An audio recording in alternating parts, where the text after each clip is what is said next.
The first thing I noticed when I walked through the front door wasn't the silence. It was the smell. Roasted turkey, cinnamon rolls, that sticky sweet scent of glazed ham still hanging in the air like a ghost of a celebration I wasn't invited to. The Christmas tree lights blinked lazily in the corner, casting shadows across gift wraps scattered on the floor. And there at the kitchen table sat my grandmother alone, picking at a plate of cold mashed potatoes with a plastic fork. She looked up when she heard me and for a second her face lit up. Then it felt like she remembered something sad. "Mija," she whispered. "You came." I dropped my suitcase by the door, my chest tight. "Grandma, where is everyone?" She didn't answer right away.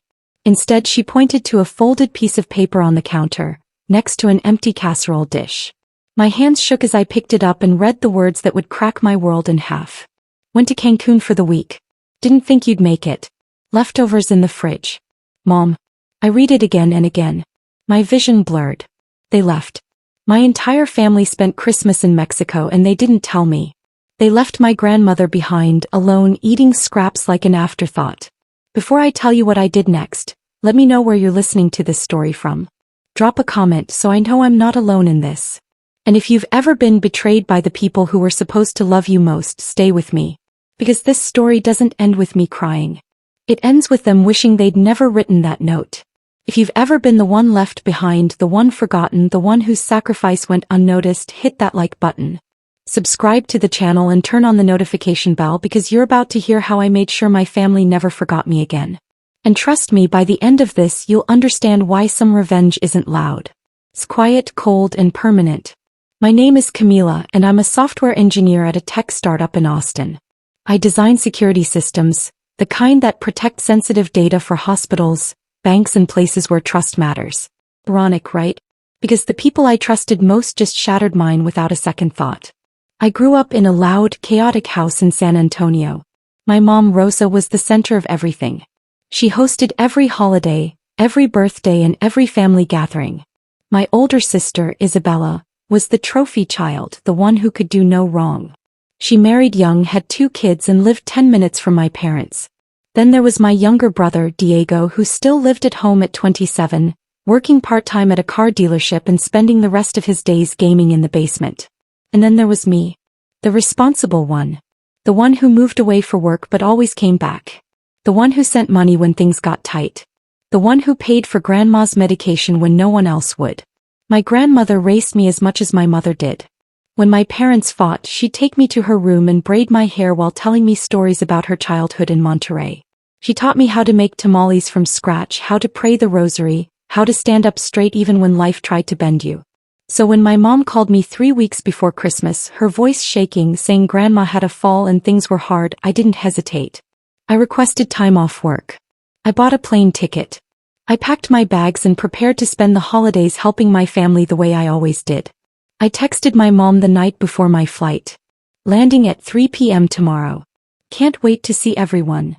She replied with a thumbs up emoji. That should have been my first clue. The flight from Austin to San Antonio was short, but my mind was racing the whole time. I thought about what I'd cook, how I'd decorate with Grandma, how we'd all sit around the table like we used to. I thought about my niece and nephew opening presents, about my mom's laughter filling the house. I didn't think about being erased. When I landed, I texted again. Just landed. On my way home. I got no response. I figured they were busy cooking. I grabbed an Uber, my suitcase rattling behind me as I walked through the airport. The driver tried to make small talk, but I was too distracted and too excited. We pulled up to the house at 4:17 p.m. I remember because I checked my phone one last time before getting out, hoping for a message, but there was nothing. The driveway was empty. No cars. Not my mom's SUV, not Isabella's minivan, not even Diego's beat-up Civic. The porch light was off. The wreath my mom always hung on the door was crooked, like no one had touched it in days. I paid the driver and stood there for a moment, staring at the house. Something felt wrong. But I told myself they were probably inside, waiting to surprise me. I used my key to unlock the front door. That's when the smell and the silence hit me. And the blinking Christmas lights that seemed too bright in the dim room. "Hello." My voice echoed. That's when I saw her. Grandma, sitting at the kitchen table in her faded pink sweater, a plate of cold food in front of her, and her hands were shaking as she held the fork. Mija, she said again, her voice cracking. You came. I dropped everything and rushed to her. Grandma, what's going on? Where is everyone? Her eyes filled with tears. She pointed to the counter. That's when I saw the note. I read it once, twice, and my hands started trembling. My throat closed up. I couldn't breathe. They left. I whispered. Grandma nodded slowly. 2 days ago. They said they needed a break. They said I'd be fine here, and they said you probably wouldn't come. I stared at her, my heart breaking into 1,000 pieces. They left you here alone? On Christmas. She tried to smile, but it didn't reach her eyes. I told them I'd be okay. I didn't want to be a burden. A burden. My grandmother, the woman who raised half this family, was calling herself a burden. I looked around the kitchen. Dirty dishes piled in the sink. Empty takeout containers on the counter. The trash overflowed and they didn't even clean up before they left. I walked to the fridge and opened it. Inside was a half-eaten turkey, some dried-out stuffing, and a container of gravy with mold growing on top. This was what they left her. Scraps. My phone buzzed. I pulled it out, my hands still shaking. It was a notification from Instagram. My sister had posted a photo. I opened it and my stomach dropped. There they were. All of them. My mom, my sister, my brother-in-law, my niece, my nephew. They were on a beach in Cancun wearing matching white linen outfits, holding tropical drinks, smiling like they didn't have a care in the world. The caption read, finally taking time for the US. Hashtag family first, hashtag blessed life, hashtag Christmas magic. Family first. I scrolled through the comments. Cousins, aunts, friends all congratulating them. You deserve this. So happy for you.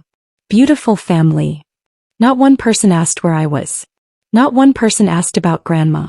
I looked back at my grandmother still sitting at that table and trying to smile for me. And that's when something inside me snapped. Not with rage. Not with tears, but with clarity. They didn't forget to invite me. They chose not to. They didn't accidentally leave Grandma behind. They decided she wasn't worth bringing. And that note, that cold, careless note, wasn't an apology. It was a dismissal. I sat down across from Grandma and took her hands. They were cold, fragile, spotted with age. Grandma, I said softly, you're not a burden. You never were. And I'm going to make sure they understand that. She looked at me confused. Mija, don't start trouble. It's okay. No, I said, my voice steady now. It's not okay. And they're going to learn that. I stood up, grabbed my phone and opened my laptop. I didn't know exactly what I was going to do yet. But I knew one thing for certain. By the time my family came back from their perfect little vacation, their lives were going to look very, very different. The first night was the hardest. I cleaned the house top to bottom while Grandma sat in the living room, wrapped in a blanket, watching her old telenovelas. I scrubbed the dishes, took out the trash, vacuumed the floors. I needed to move, to do something, because if I stopped, I'd fall apart. Every time I looked at that note on the counter, my blood boiled. I kept checking my phone, hoping someone would text.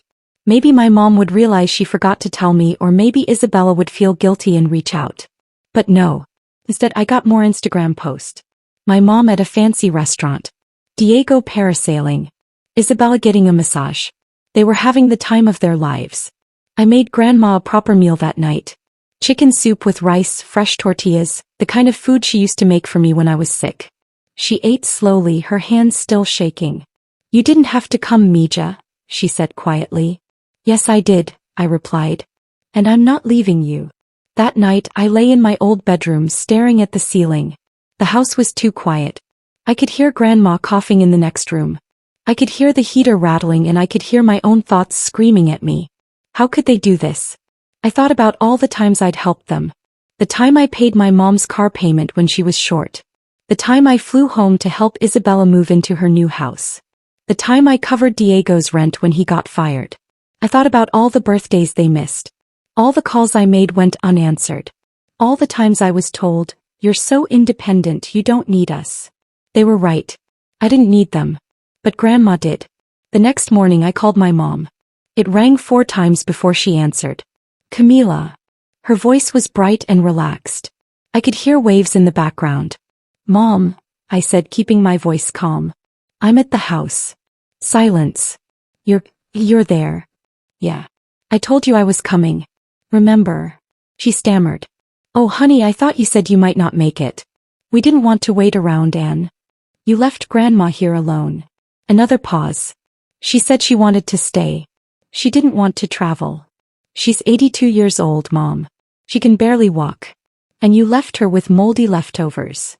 "Camila, don't be dramatic. She's fine. You're there now, so what? So it's my problem." "I didn't say that. You didn't have to." I hung up.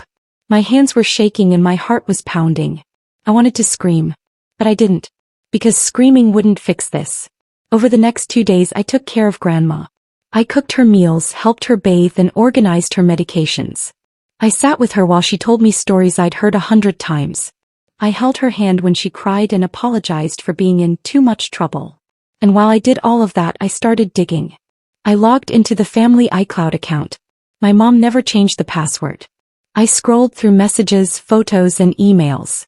And what I found made everything so much worse. They'd been planning this trip for months. There were group chats I wasn't included in. Conversations about flights, hotels, excursions. My sister had sent a message 3 weeks ago. "Should we tell Camila?" My mom's response: "She'll just make it about her. Let's keep it simple." Diego had replied with a laughing emoji. I kept scrolling.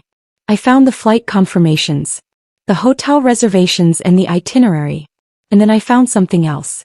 A message from my mom to Isabella. "If Camila shows up, just tell her we had a family emergency. She'll understand. She always does." They planned to lie to me. I sat there staring at the screen, my chest tight. They didn't just forget me. They erased me. I thought about confronting them. I thought about posting those messages online and exposing them to everyone who thought they were such a perfect family. But that felt too easy. I wanted them to feel what I felt. Not just embarrassment or guilt. I wanted them to lose something. That's when the idea started forming. I opened my laptop and pulled up my work email. I had access to a lot of things most people didn't. Security systems, financial tracking tools, and digital footprints. And my family, careless as they were, had left theirs wide open. I started with my mom. I logged into her email, her bank accounts, her social media. I didn't change anything. Not yet. I just watched. I took screenshots and I documented everything. Then I moved to Isabella. Same thing, and then Diego. By the end of the 3rd day, I had a complete map of their lives. Every password, every account, every careless click they'd ever made. And I realized something. They didn't just take me for granted. They took everything for granted. My mom's finances were a mess. She owed thousands on credit cards. Isabella's marriage was hanging by a thread, based on the messages I found between her and her husband. Diego was secretly applying for loans using my parents' information. They were all barely holding it together. And they'd spent thousands of dollars they didn't have on this trip to look perfect online. I closed my laptop and looked out the window. The sun was setting. Grandma was asleep in her chair. And I made a decision. I wasn't going to destroy them. I was going to let them destroy themselves. I just needed to give them a little push. The plan came to me on Christmas Eve. I was sitting in the kitchen watching Grandma sleep peacefully in her recliner, her chest rising and falling in steady rhythm. The house was quiet except for the hum of the refrigerator and the distant sound of carolers somewhere down the street. I had spent the last hour scrolling through my family's messages again, reading every careless word, every thoughtless joke at my expense. But this time I wasn't angry. I was calm and focused. Because I realized something important. My family's biggest weakness wasn't cruelty. It was carelessness. They never thought about the consequences. They never planned ahead. They just did whatever they wanted and expected someone else, usually me, to clean up the mess. So I decided to stop cleaning. I opened a blank document on my laptop and started typing. Not a revenge plan exactly. More like a list of dominoes I was going to carefully arrange. All I had to do was tip the first one and the rest would fall on their own. Domino number 1. My mother's credit cards. I'd seen her statements. She owed over $30,000 spread across 5 different cards. The minimum payments alone were eating up most of her monthly income. But she kept spending, kept charging things she couldn't afford, and kept playing the role of the generous matriarch. The Cancun trip? Completely financed on credit. The matching linen outfits? Charged. The beachfront dinner that cost $600? Charged. She was drowning, but she didn't know it yet because I'd been quietly helping her. 3 times in the past year I'd sent her money when she said things were tight. She never paid me back. She never even said thank you after the first time. So I decided to let her sink. I logged into her email and found her bank alerts. Then I went into her settings and changed the alert preferences. Instead of getting warnings about low balances or upcoming payments, those emails would now go straight to spam. She'd never see them coming. Domino number 2. My sister's perfect marriage. Isabella loved to post about her amazing husband, Carlos. How supportive he was. How lucky she was and how blessed their family was. But the messages I'd found told a different story. Carlos was furious about the Cancun trip. He'd wanted to use that money to fix their leaking roof. Isabella had promised him they wouldn't go, then booked the trip behind his back using a credit card he didn't know about. He'd found out 3 days before they left. The messages between them were ugly, filled with accusations and threats. He'd told her this was the last straw, that he was tired of her spending, tired of her prioritizing her image over their family. She'd convinced him to come anyway, promising they'd deal with it when they got back. I found the credit card statement. $11,000. Due in 2 weeks. I didn't have to do anything except make sure Carlos saw it before Isabella could hide it. So I went into her email, found the statement, and scheduled it to forward to Carlos's work email on the day they returned. With a small note that looked like it came from the credit card company. Payment overdue. Urgent action required. Domino number 3. Diego's loan applications. My brother was the easiest. He'd been using my father's information to apply for personal loans online. Small amounts, $2,000 here, $3,000 there. Nothing big enough for my dad to notice immediately, but enough to add up. Diego thought he was being clever. He wasn't. I found his accounts, his passwords, his application history. He'd been approved for most of them, and the money had gone straight into his personal checking account. But here's the thing about identity theft: even when it's family, it's still a crime. I didn't report him. Not yet. Instead, I compiled everything into a neat folder. The applications, the approvals, the bank transfers, and every piece of evidence someone would need if they wanted to file charges. Then I saved it to a cloud drive and scheduled it to automatically email to my father's accountant on January 5th, with a subject line that said, "Urgent. Fraudulent activity on your client's accounts." Domino number 4. The perfect social media family. This one was more emotional than practical, but it mattered to me. My family's entire identity was built on looking good. The photos, the captions, the carefully curated image of a blessed and happy family. But I had the real photos. The group chats where they mocked other people. The complaints about money. The fights. The ugliness they hid behind filters and hashtags. I didn't want to post them myself. That would be too obvious and too cruel. So I created a fake account, a burner email, and an anonymous digital ghost. And I started leaving comments on their posts. Nothing aggressive. Just small, specific questions that only someone who knew the truth would ask. Under my mom's beach photo.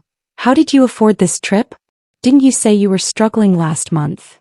Under Isabella's sunset selfie. Where's your mother-in-law? Doesn't she usually spend holidays with you? Under Diego's parasailing video. Thought you were saving for a car? Guess priorities change. Little seeds of doubt. Little cracks in the perfect image. By the time I finished setting everything up, it was past midnight. Technically Christmas Day. I walked to the living room and sat next to Grandma, who was still sleeping. I pulled the blanket up around her shoulders and kissed her forehead. "Feliz Navidad, Grandma," I whispered. Then I went to my room, set my alarm, and slept better than I had in years. The next morning, Grandma and I made breakfast together. I helped her crack the eggs, watched her add that secret pinch of cumin she always used. We ate slowly, talking about nothing important, just enjoying each other's company. Around noon, my phone buzzed. A text from Isabella. "Merry Christmas. How's Grandma?" I stared at the message for a long moment, then typed back, "She's good. We're having a nice day. How's Cancun?" "Amazing. Wish you were here." I almost laughed. She didn't wish I was there. She wished I believed her. I didn't respond. An hour later, my mom called. I let it ring. She called again. I declined. Finally, she texted, "Camila, answer the phone." I waited 10 minutes, then replied, "Busy. Taking care of Grandma. You know, the thing you didn't want to do." She didn't respond. That evening I got a text from Diego. "Yo, mom's mad at you. What did you do?" I didn't answer him either. The dominoes were set. Now I just had to wait for them to fall. On December 26th they started coming home. I tracked their flights on the family calendar my mom never deleted me from. Isabella and Carlos were scheduled to land at 2 p.m. My mom and Diego at 4 p.m. I spent the morning packing my things. I'd already booked a hotel near the airport. I wasn't going to be there when they returned. I wasn't going to give them the satisfaction of an immediate confrontation. But before I left I did one more thing. I sat with Grandma and held her hands. "Grandma, I need to ask you something and I need you to be honest with me." She looked worried. "What is it, Mija? Do you want to keep living here? With them?" Her eyes filled with tears. She looked down at her lap. "I don't want to be a burden to anyone." "That's not what I asked." She was quiet for a long time. Then in a voice so small I almost didn't hear it, she said, "No. I don't want to stay here." My heart broke and healed at the same time. "Then you're coming with me," I said. "Camila, I can't." "Where would I go?" "To Austin." "With me. I have a 2-bedroom apartment. You'll have your own space, your own bathroom. And I'll be there every day." "But your work." "I work from home most days. And when I don't, we'll figure it out together." He started crying. Real tears, the kind that come from deep inside. "You would do that for me?" "Grandma," I said, squeezing her hands. "You raised me. You loved me when no one else knew how. This isn't charity. This is family. Real family." She nodded, unable to speak. We packed her things that afternoon. Her clothes, her photos, her rosary, the wooden box where she kept my grandfather's wedding ring. It didn't take long. My grandmother's entire life fit into 3 suitcases. By the time we finished it was 1 p.m. I called an Uber XL, loaded everything into the car and helped Grandma into the back seat. As we pulled away from the house she looked back one more time. "Don't worry, Grandma," I said softly. "They're going to be fine." I didn't tell her they were going to be anything but fine.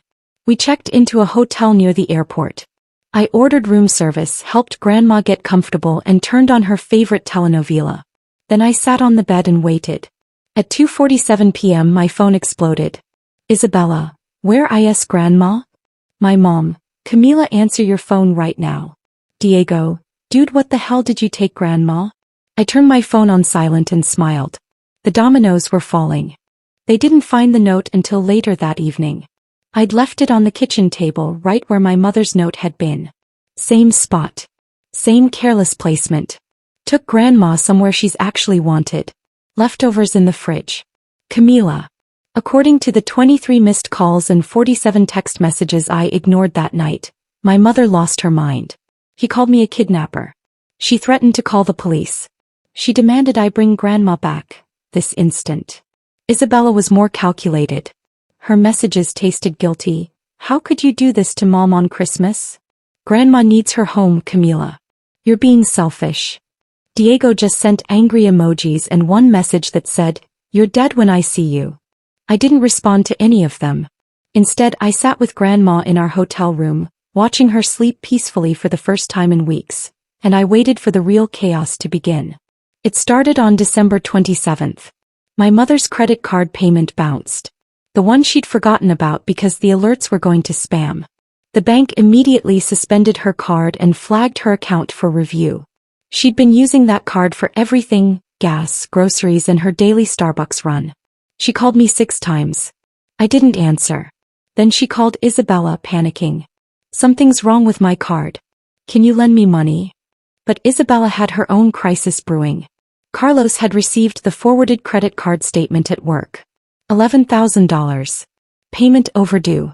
He'd called Isabella immediately, and according to the texts I saw in their shared family chat, the conversation hadn't gone well. Isabella to my mom, "Carlos is furious. He's saying he wants a separation. Mom, I don't know what to do." My mom to Isabella, "Can you deal with that later? I need help right now." Isabella didn't respond. Diego stayed silent in the group chat, which should have been everyone's first clue that something was wrong with him too. By December 28th, the cracks were spreading. My mother posted on Facebook, asking if anyone knew a good lawyer because she was dealing with family issues. The comments were supportive at first until someone asked, "Wait, wasn't your mom with you on vacation?" My mom deleted the post. Isabella stopped posting altogether. No more sunset photos. No more blessed life hashtags. Just silence. Diego's silence was different. He'd stopped answering anyone's calls, including my mother's. On December 29th, my father's accountant called him. My dad, who'd been working overtime during the holidays and hadn't been part of the Cancun trip, came home to find a stack of documents about fraudulent loan applications in his name. I wasn't there, but my mom posted a frantic message in the family group chat. "Your father is losing it. Someone used his information for loans. Diego, do you know anything about this?" Diego didn't respond. My dad did though. One message: "Diego, get home. Now." That evening I finally answered my mother's call. "Camila," she said, her voice shaking. "We need to talk." "About what?" I asked calmly. "About Grandma. About you taking her without permission. She's 82, Mom. She can make her own decisions." I asked her if she wanted to come with me. She said yes. "You manipulated her." "No. I gave her a choice. Something you never did." Silence. "Camila, please. This isn't about the trip. We made a mistake, okay? We should have told you. But you can't just take her." "Why not? You left her." "We didn't." Her voice cracked. "We didn't leave her. We thought she'd be fine. She was eating moldy leftovers, Mom. Alone. On Christmas. I didn't know. You didn't care." More silence. I could hear her breathing, shaky and uneven. "What do you want?" she finally asked. "Nothing," I said. "I don't want anything from you anymore." "Camila." I hung up. The real fallout happened over the next week. My mother's financial crisis spiraled. With her main credit card suspended, she couldn't make payments on the other cards. Late fees piled up. Interest rates skyrocketed. By January 3rd, she'd missed 3 payments and her credit score dropped 100 points. She tried to get a loan to cover everything, but the banks flagged her application because of suspicious activity on her accounts. The same suspicious activity I'd documented but not reported. She couldn't prove anything, but she knew. Isabella's marriage didn't survive the credit card revelation. Carlos moved out on New Year's Eve. He took the kids to his parents' house and filed for separation on January 2nd. Isabella tried to spin it online, posting vague quotes about new beginnings and finding strength. But the comments were brutal. People weren't stupid. They'd seen the perfect family vacation posts just days earlier. They saw through the act. One comment read, "Didn't you just say you were blessed and happy? What happened?" Isabella deleted her Instagram account on January 4th. Diego's situation was the messiest. My father discovered the loans, the forged applications and the transferred money. He didn't call the police immediately. Instead, he gave Diego a choice. Pay everything back within 30 days or he'd file charges. Diego couldn't pay. He didn't have the money. He'd already spent it. On January 10th, my father filed a report. Diego called me for the first time since Christmas, his voice panicked and desperate. "Camila, please. You have to help me. Dad's serious. He's actually pressing charges." "Why would I help you?" I asked. "Because we're family." I laughed. Actually laughed. "Family? You mean the family that left Abuela alone on Christmas? The family that didn't even tell me about the trip? That family." "Camila, come on. You made your choices, Diego. Now live with them." I hung up. He called 17 more times. I blocked his number. On January 15th, my mother showed up at my apartment in Austin. I don't know how she got my address. Maybe Isabella told her. Maybe she hired someone to find it. It didn't matter. I opened the door to find her standing there looking smaller than I remembered. Her hair was messy. Her eyes were red.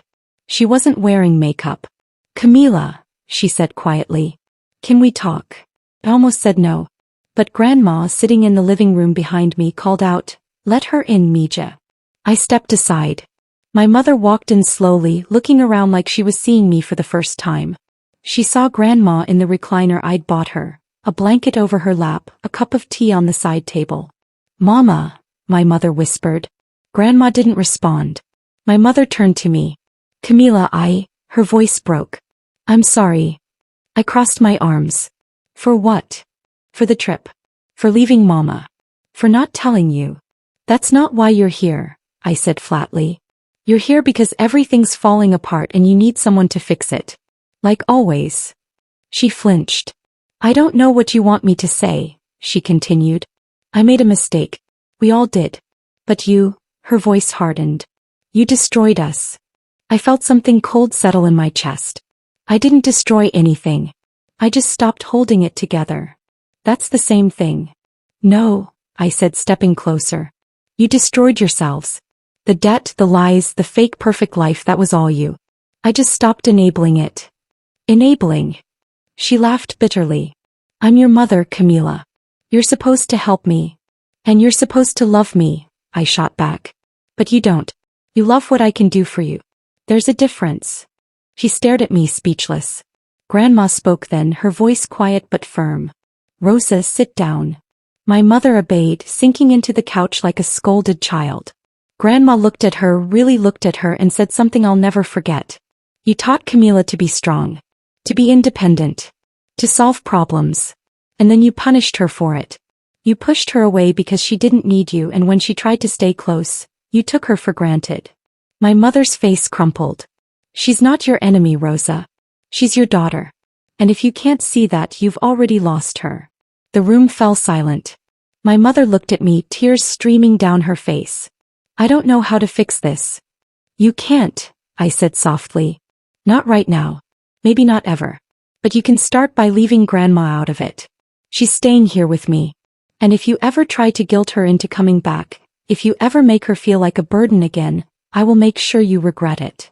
She nodded, unable to speak. I'll leave, I said. She stood slowly, walked to the door and paused. I really am sorry, Camila. I didn't respond. She left. It's been 3 months since that Christmas. My mother's finances are still a disaster, but she's managing. Barely. She got a part-time job at a local grocery store. She sold her car and bought a cheaper one. She's learning slowly what it means to live within her means. Isabella and Carlos are in counseling. I don't know if they'll make it, but at least they're trying. He calls me sometimes late at night and we talk. Not about the past. Just about life. It's strange, but it's something. Diego took a plea deal. He's paying restitution and doing community service. My father didn't press full charges, but their relationship is broken. Maybe permanently. As for me and Grandma, we're happy. She has her own room, decorated with photos of her life in Monterey and my grandfather's things. She cooks with me on weekends. He teaches me old recipes I never learned. She laughs more than I've heard her laugh in years. And every night before bed she tells me the same thing. Thank you, Mija. For choosing me. But here's the truth I've learned. I didn't just choose her. I chose myself. I chose my peace over their chaos. I chose boundaries over guilt. I chose to stop carrying people who refuse to walk on their own. Some people will call me cruel for what I did. They'll say I should have forgiven my family, that blood is thicker than water, that I went too far. But those people have never been left behind on Christmas with a note that said they weren't worth remembering. They've never watched someone they love eat scraps while the rest of the family posted photos of paradise. They've never been erased. So if you've been the forgotten one, the dependable one, the one who holds everything together while everyone else falls apart, I want you to know something. You don't owe them your suffering. You don't owe them your silence. And you definitely don't owe them forgiveness just because they're family. Sometimes the bravest thing you can do is walk away. And sometimes the kindest thing you can do is let people face the consequences of their own choices. I didn't destroy my family. I just stopped saving them from themselves. And honestly, I'd do it again. If this story hit you the way it hit me when I lived it, do me a favor. Hit that like button. Share this video and subscribe to this channel because I promise you're not alone in what you're going through. Drop a comment and tell me where you're listening from, or share your own story of choosing yourself over toxic family. Because sometimes revenge isn't loud. It isn't violent. It's just quietly refusing to hold up people who never held you. And that's the most powerful thing you can do. Thanks for listening. I'll see you in the next one.